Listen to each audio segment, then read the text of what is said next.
The coffee shop on Main Street in Millbrook, Idaho, wasn't fancy. It was the kind of place where everybody knew everybody, and that was exactly the problem for Sarah Chen. She sat in the corner booth, her hands wrapped around a cup of black coffee that had gone lukewarm an hour ago. Outside the window, the autumn sun was starting to dip below the mountains, painting the small town in shades of orange and gold. It was beautiful in a quiet way that Sarah had learned to appreciate over the past 3 years. Sarah was 34 years old, with the kind of presence that commanded respect in a military uniform but seemed to dissolve the moment she took it off. She had spent 13 years serving in the United States Army as a helicopter pilot and eventually as a captain. She had flown combat missions in 3 different countries. She had made split-second decisions that saved lives. She had earned 2 commendations for bravery. But here in Millbrook, she was invisible. She had come home to take care of her aging mother 6 months ago, taking a discharge from the army that still sat heavy in her chest like a stone. Her mother had been diagnosed with early-stage dementia, and Sarah was the only child who could help. The decision had been right.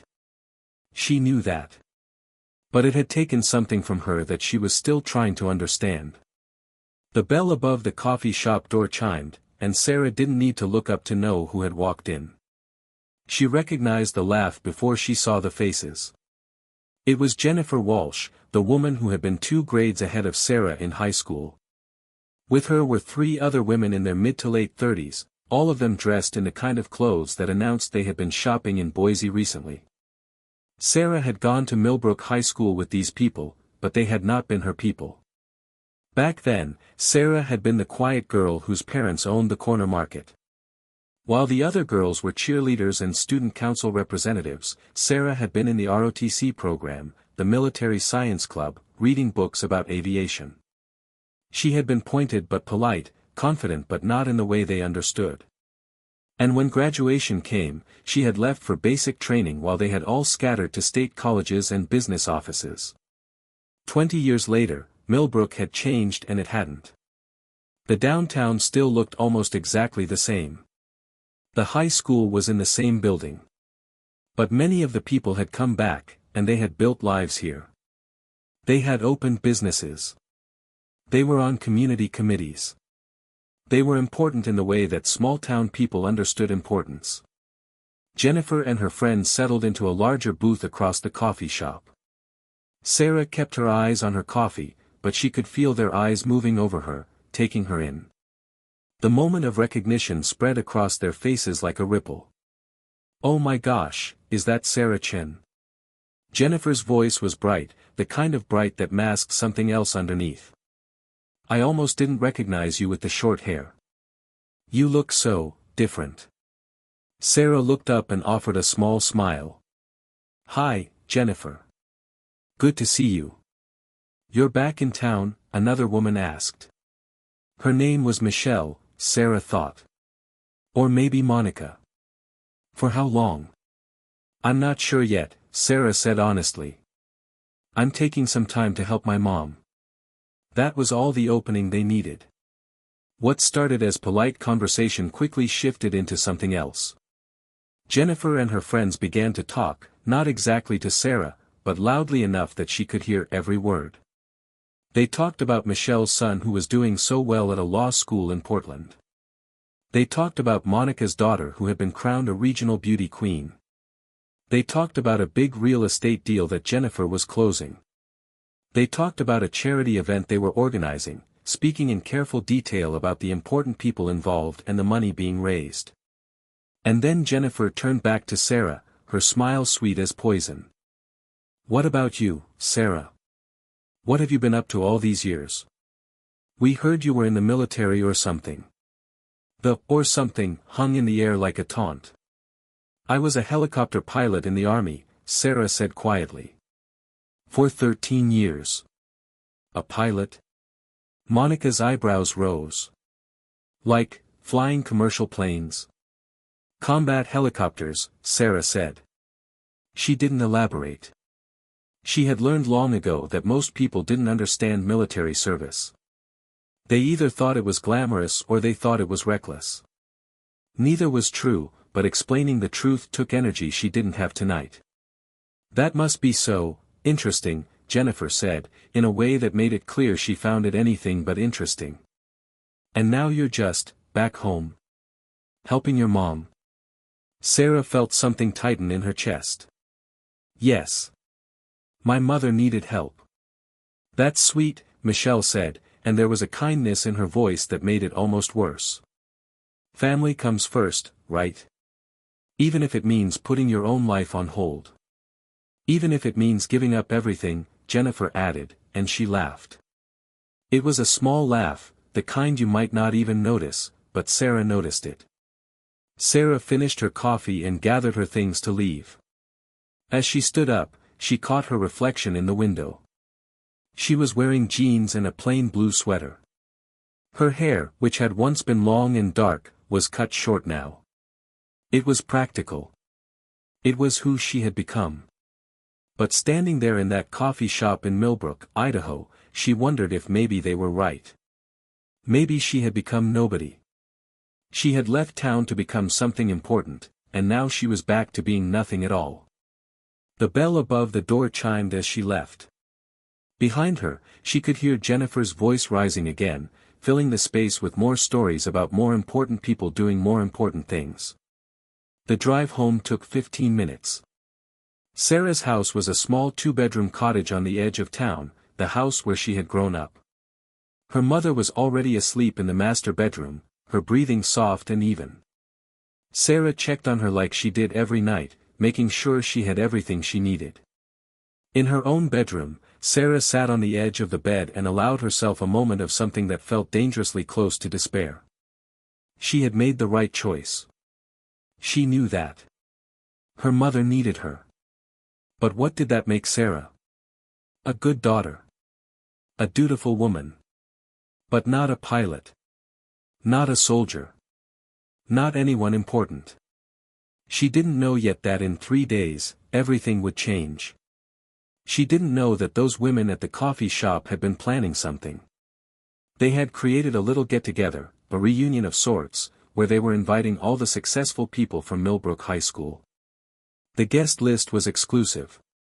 The purpose was unspoken but clear, to gather together and celebrate how far they had all come. And they had decided to invite Sarah too. Not because they wanted her there. Not because they respected her service or her sacrifice.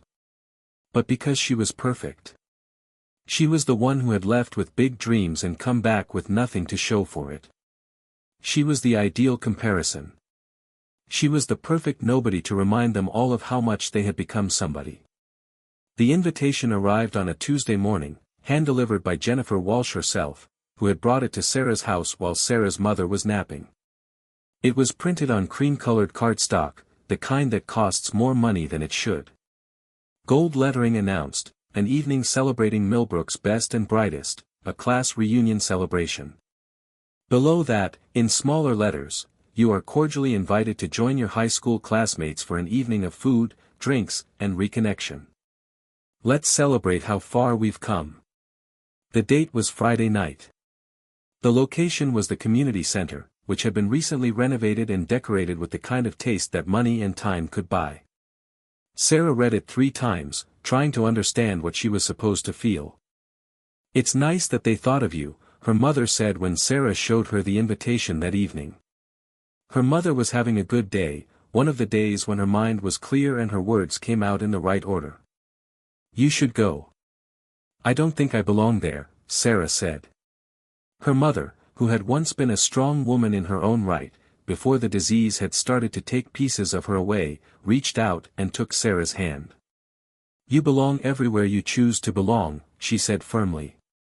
"Don't let anyone make you feel small." But that was exactly what was happening, Sarah realized. And the worst part was that it was working. By Friday afternoon, Sarah found herself standing in front of her small closet, trying to find something appropriate to wear. She had uniforms. She had workout clothes. She had jeans and sweaters. What she didn't have was the kind of dress that said, "I have also been successful and important." She ended up buying something new on Friday morning, a simple black dress that made her feel uncomfortable. It wasn't her. But then, nothing felt like her anymore. The community center had been transformed. There were white string lights hanging from the ceiling, creating a warm, intimate atmosphere. There was a catering table with expensive-looking appetizers. There was an open bar. There were perhaps 40 people there, all of them dressed in the kind of clothes that announced success. They wore designer handbags and expensive watches. They talked about vacations and stock portfolios and their children's private schools. And they all turned to look at Sarah when she walked in. Sarah. Jennifer appeared at her side immediately, beautiful and polished and fake. You came. We weren't sure you would. It seemed like an important event, Sarah said carefully. Oh, it is. Jennifer gestured around the room. Everyone here has done so well. We have doctors, lawyers, business owners, investors.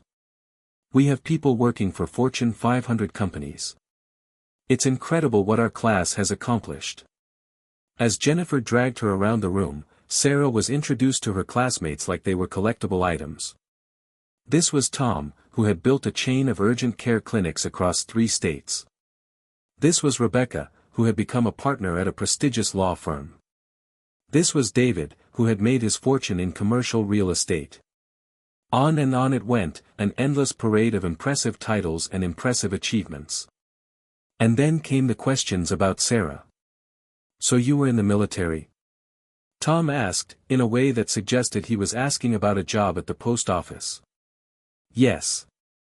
13 years as a pilot. That's interesting, he said, and then he turned away to talk to someone else. Throughout the evening, the same pattern repeated. People would learn about Sarah's service, and they would nod politely and then drift away to talk to someone else, someone with an impressive company or an impressive house or impressive investments. And then, around 8 o'clock, Jennifer clinked a glass to get everyone's attention. I want to thank everyone for coming, she said warmly. I know we all have such busy lives, such important things we're working on. But I thought it would be wonderful to gather everyone together and just celebrate.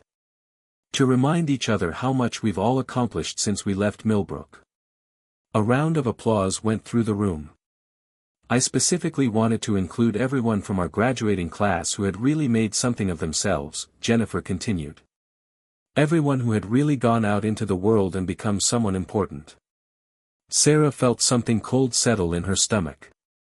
And we also wanted to include Sarah Chen, Jennifer said, turning to look directly at Sarah. Her smile was beautiful and cruel. Sarah left Millbrook with such big dreams. She was going to be a pilot. She was going to fly helicopters and save people and be a hero. The room had gone very quiet. Everyone was looking at Sarah now. And you know, we were all so inspired by her ambition, Jennifer continued. We thought it would be nice to hear from her tonight. To hear about all the amazing things she's done. To hear about how her military career turned out. Sarah's hands had gone cold. She could see what was happening. This wasn't a reunion. This was a stage, and she was the performance.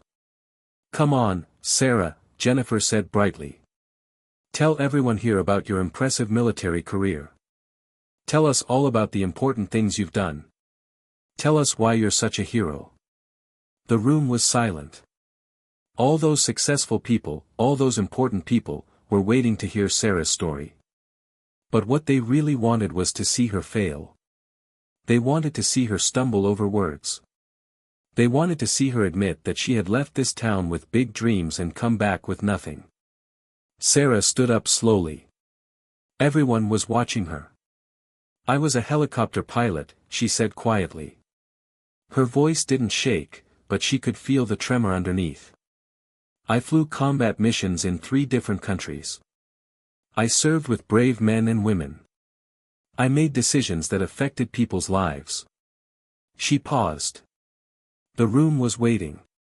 And then I came home because my mother got sick, Sarah said. And I left the army to take care of her. That's my story. She sat back down. Jennifer's smile widened. It was the smile of someone who had gotten exactly what she wanted. Well, Jennifer said softly. That's very noble, Sarah. Very self-sacrificing. I'm sure your mother appreciates it. The word noble hung in the air like an insult. It wasn't about admiration. It was about pity.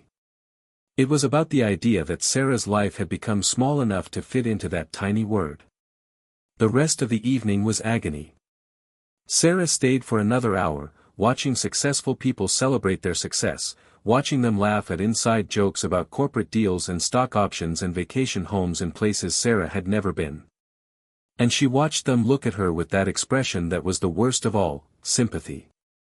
When she finally left, around 9 o'clock, she could feel their eyes on her back. She was exactly what they had needed. They had needed someone to feel superior to. They had needed someone to remind them that their choices were the right ones. And Sarah had been perfect for that role. The drive home felt like it took 100 years. Her mother was awake when she got there, sitting in her chair in the living room with a cup of tea. How was it? Her mother asked. Sarah couldn't find the words to explain what had happened. How do you explain that you walked into a room full of people you used to know, only to discover that you had become completely invisible to them? How do you explain that they had invited you there specifically to make fun of you, to use you as a measure of their own importance? It was fine, Sarah said, and it was the biggest lie she had told in a long time. That night, she couldn't sleep. She lay in her bed and thought about everything she had sacrificed to serve her country. She thought about the friends she had lost. She thought about the danger she had faced. And she thought about how little any of it mattered here in Millbrook. She didn't know that her story was about to take a turn that would change everything. She didn't know that someone in that room had seen something in her that Jennifer and her friends had completely missed. Someone who understood what real courage looked like. Someone who was about to give Sarah a chance to remind Millbrook exactly who she was. 3 days after the reunion event, Sarah got a phone call. The number was blocked, which immediately made her suspicious. She almost didn't answer it. Sarah Chen. A man's voice. Professional. Measured. Yes. Who is this? My name is Colonel James Hartley. I'm the commanding officer at Fort Bridger Army Base, about 2 hours from Millbrook.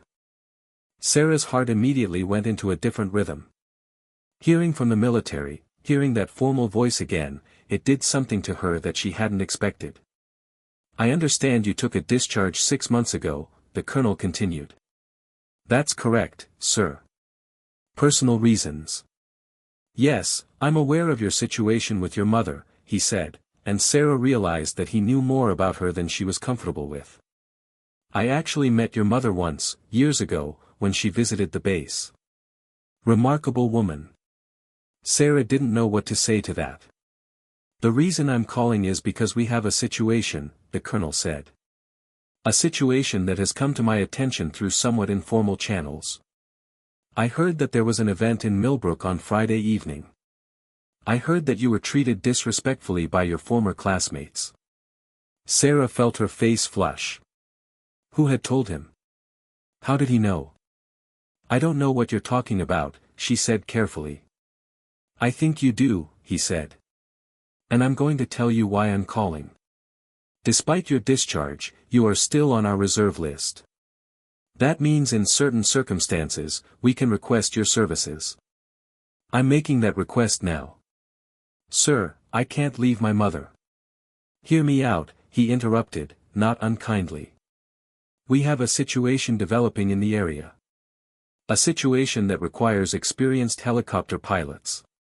It's a training exercise, but it's important. It will take a week. And I'm offering you a choice, help us, or don't. But if you do, I can promise you something. What's that? Sarah asked. I can promise you that people in Millbrook will finally understand what you actually are, he said. And more importantly, you'll remember it yourself. Sarah wanted to say no. She wanted to keep her feet planted in her small life, taking care of her mother and trying to become invisible enough not to hurt. But something in her, something that had been quietly dying for the past 6 months, suddenly stirred to life. When? She asked. Monday morning. Report to Fort Bridger at 0600 hours. We'll handle the logistics. That Sunday night, Sarah sat with her mother and told her what she had agreed to do. Her mother was having a clear day. She understood immediately. You're going back, her mother said. It wasn't a question. Just for a week. It's a training exercise. Her mother reached out and took her hand. You needed to do this, she said. You've been fading, Sarah. I've been watching you fade. You're a pilot. You're a soldier. You're not a woman who takes care of her mother. You're a woman who also takes care of her mother. There's a difference. Sarah arranged for a home health aide to stay with her mother while she was gone. It felt strange, leaving, even knowing it was just for a week. It felt like stepping back through a door she had closed. Monday morning came gray and cold. Sarah dressed in her old flight suit, the one she had kept even though she never thought she would wear it again. It felt like coming home and stepping into someone else's skin at the same time. Fort Bridger was exactly as she remembered it, laid out in neat rows of buildings and hangars, with the mountains visible in the distance. As she pulled through the gates, she felt something shift inside her. She was still a pilot. She had just forgotten for a while. Colonel Hartley was waiting for her in the Flight Operations building. He was a tall man with silver hair and the kind of bearing that came from decades of military service. Welcome back, Captain, he said, and the use of her military rank made it official somehow. Thank you for the call, sir, Sarah said. I need to explain what's actually happening, the colonel said. Because it's not entirely what I told you. Sarah waited. We do have a training exercise, he said. But that's not why I called you. I called you because Colonel Marcus Webb is here. He's coordinating a regional emergency management scenario. And he mentioned that he attended a reunion in Millbrook on Friday night. He mentioned that he watched a young woman get deliberately and cruelly humiliated by her old classmates. Sarah's face flushed. Colonel Webb. She hadn't even recognized him. He had been a few grades ahead of her in school, someone she had known but not really known. He had gone into the military too, but they had been stationed in different places. Marcus wanted to do something about it, the colonel continued. He thought you might appreciate the opportunity. What kind of opportunity? Sarah asked carefully. The kind where you remind people who you actually are, the colonel said. We have a training exercise scheduled for this Friday. It's going to be a large operation. Army, National Guard, Civilian Emergency Services. It's going to be impressive.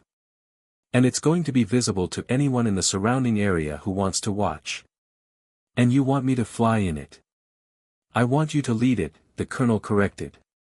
You'll be piloting the primary rescue helicopter.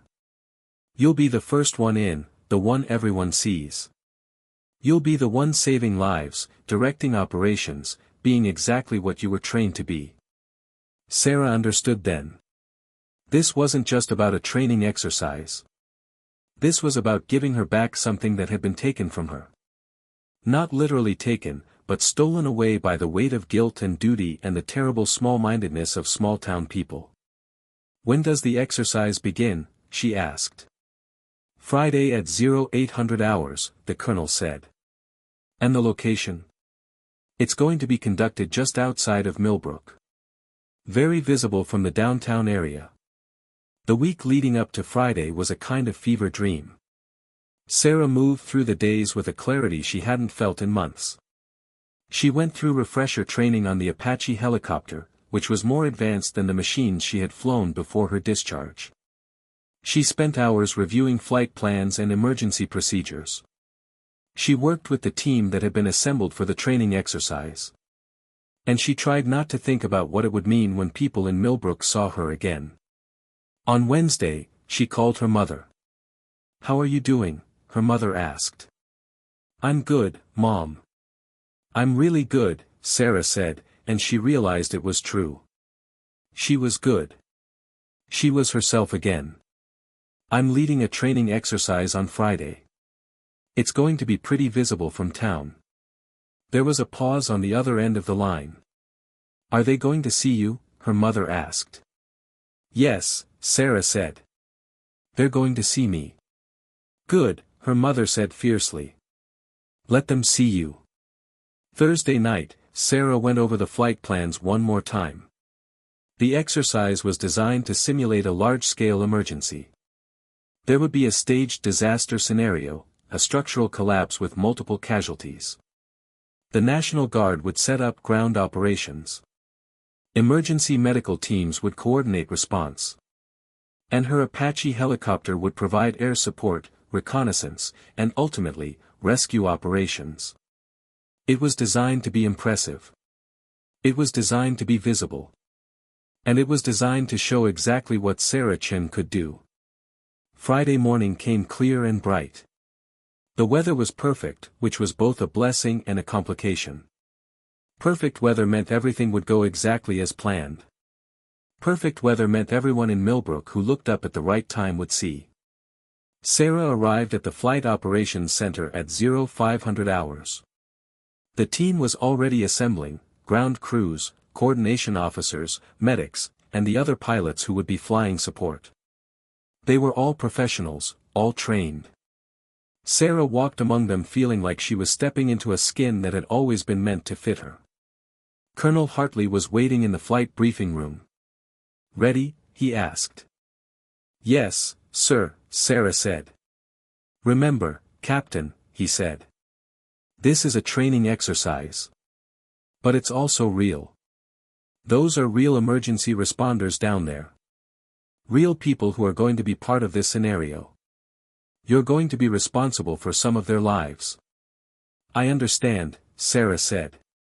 I know you do, he said. That's why you're the right person for this. The first part of the morning was preparation.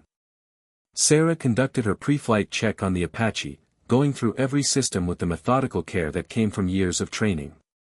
The helicopter was a beautiful piece of machinery, powerful, responsive, dangerous, and perfect. At 0745 hours, she received the signal to start the engines. The Apache's rotors began to spin, slowly at first and then faster, building into a thunderous rhythm that Sarah felt in her chest. She had missed this sound. She had missed this. At 0800 hours exactly, she lifted off. From the air, Millbrook looked small and peaceful.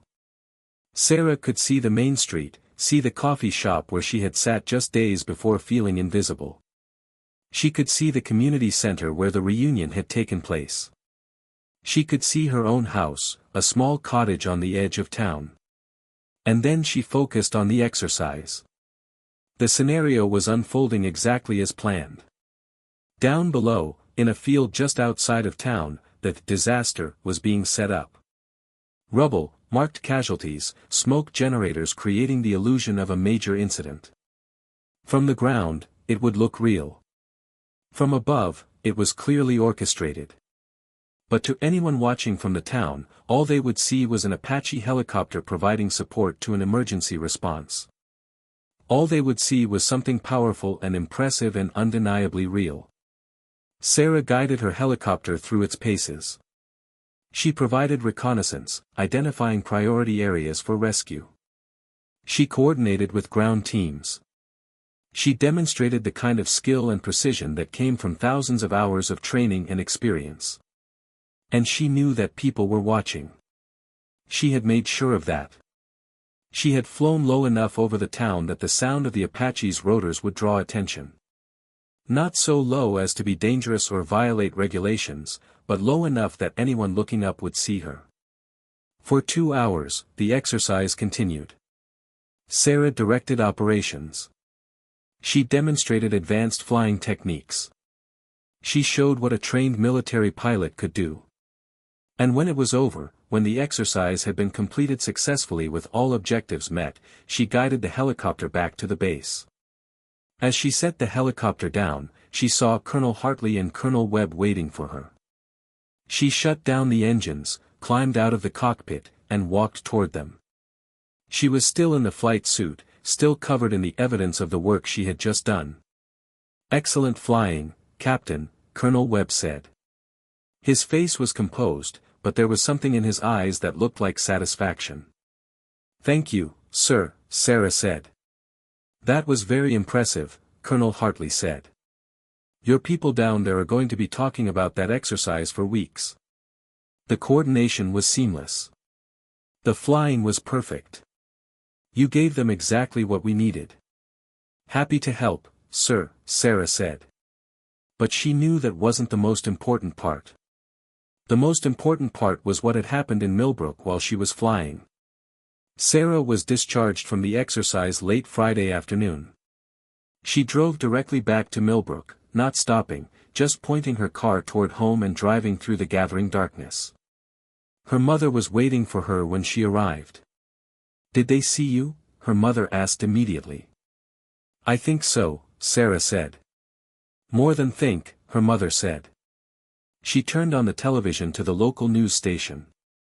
The lead story was about the training exercise. Not the exercise itself, but the helicopter. The Apache that had flown over Millbrook. The pilot who had demonstrated skills that left emergency responders on the ground amazed.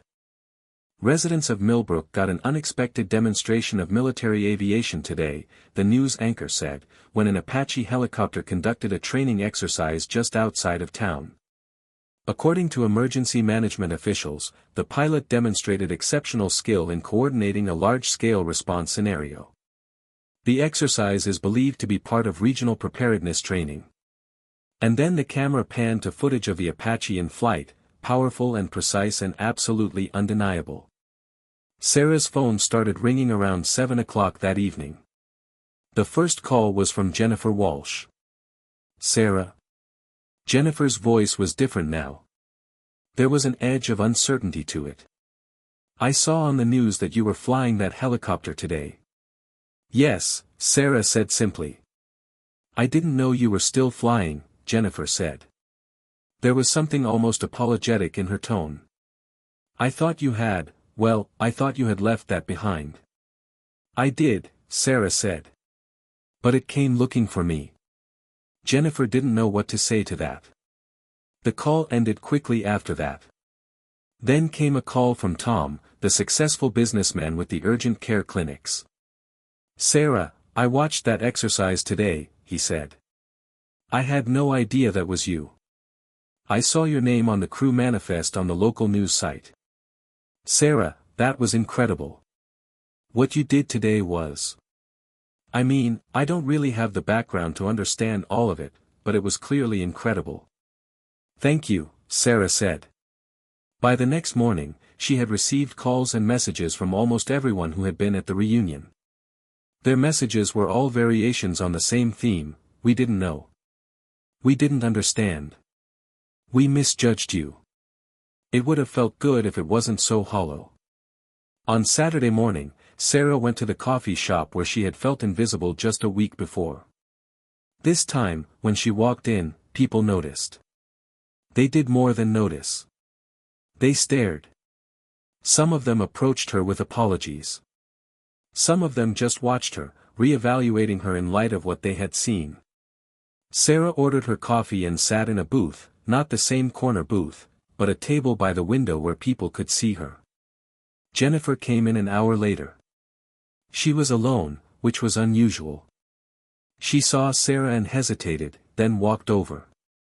"Can I sit down?" Jennifer asked. Sarah gestured to the seat across from her. "I owe you an apology," Jennifer said quietly. "I owe you a lot of apologies. What I did Friday night was cruel. I set out to humiliate you. And then you turned around and showed us all exactly what you actually are. I don't know how to take that back."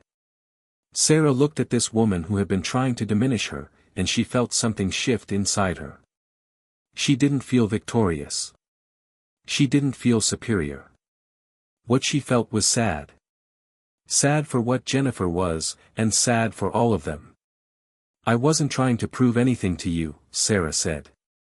I wasn't flying that helicopter to show you who I am. I already knew who I am. I had just forgotten for a while. But you did show us, Jennifer said. You showed us that we were wrong about you. You showed us that you're incredible. No, Sarah said. I'm not incredible. I'm just someone who knows how to do her job. I'm someone who has trained and sacrificed and learned what it takes to be good at something difficult. I'm someone who has lost friends and made terrible decisions and kept going anyway because that's what you do in this life. Jennifer was quiet for a long moment. I think I've been afraid of you, Jennifer said finally. I think when we saw you at the reunion, I was afraid. Because you were this tangible reminder that there are more ways to be important in this world than the ways I had chosen. You left Millbrook to do something hard and dangerous and real. And I became afraid that my way wasn't enough. So I tried to make you small so I could feel big. It was the most honest thing Sarah had heard from any of them. I came back to Millbrook because my mother needed me, Sarah said. That wasn't a sacrifice I regretted. That wasn't something I was ashamed of. But I had let other people make me ashamed of it. I had let you all convince me that taking care of my mother made me a failure. That was on me. Over the next few weeks, Millbrook adjusted to the new reality. Sarah became something of a local celebrity. The woman who had been the class nobody was suddenly the woman who had flown that incredible helicopter. Invitations came in for speaking engagements, for interviews with local media, for community events. But more importantly, Sarah adjusted to herself. She continued to care for her mother. She helped with the home health aid. But she also started consulting with Fort Bridger on a part-time basis, helping to train new pilots and coordinate exercises. She found a way to be both the woman who took care of her mother and the woman who was a skilled pilot. She found a way to be whole.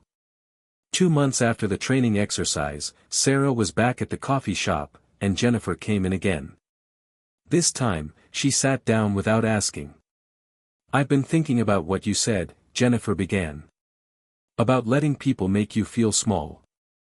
I've been thinking about all the ways I've done that to other people. Not just you. But others too. I've been thinking about how I built my image by tearing other people down. And? Sarah asked. And I'm trying to be different, Jennifer said. I'm trying to build myself up without making other people small. It's harder than I thought. It's actually kind of humbling. Sarah smiled. That's the first honest thing you've said to yourself in a long time, I think. The door to the coffee shop opened, and Sarah's mother came in, moving slowly with a cane. Sarah got up to help her to a seat. Her mother's mind was having more bad days now, but today was one of the clear ones. Hello, Jennifer, her mother said. I hear you've been thinking about making some changes. Jennifer looked surprised. How did you know? Because my daughter told me, Sarah's mother said. And because I know what it means to be a good person. You're a good person, Jennifer. You just needed a reminder. Sometimes we all do. As the afternoon wore on, the three of them sat together in the coffee shop, and they talked. Not about accomplishments or business deals or important people. They just talked about life, about choices, about the ways we hurt each other and the ways we heal. Sarah looked out the window at the small town she had come home to. 6 months ago, it had felt like a prison. The place where her dreams went to die. The place where she became nobody. But it wasn't that. It had never been that. It was just a place. And she was just a person. A person who loved her mother. A person who knew how to fly a helicopter. A person who had learned that you don't have to choose between the two. The people of Millbrook would always remember the day the Apache helicopter landed and shut everyone up. They would always remember the woman in the cockpit and the way she had reminded them that there are more ways to be important than the ones they had imagined. But Sarah would remember something else. She would remember the day she stopped trying to prove anything to anyone and started, instead, to simply be herself. And that, in the end, was the most powerful thing of all.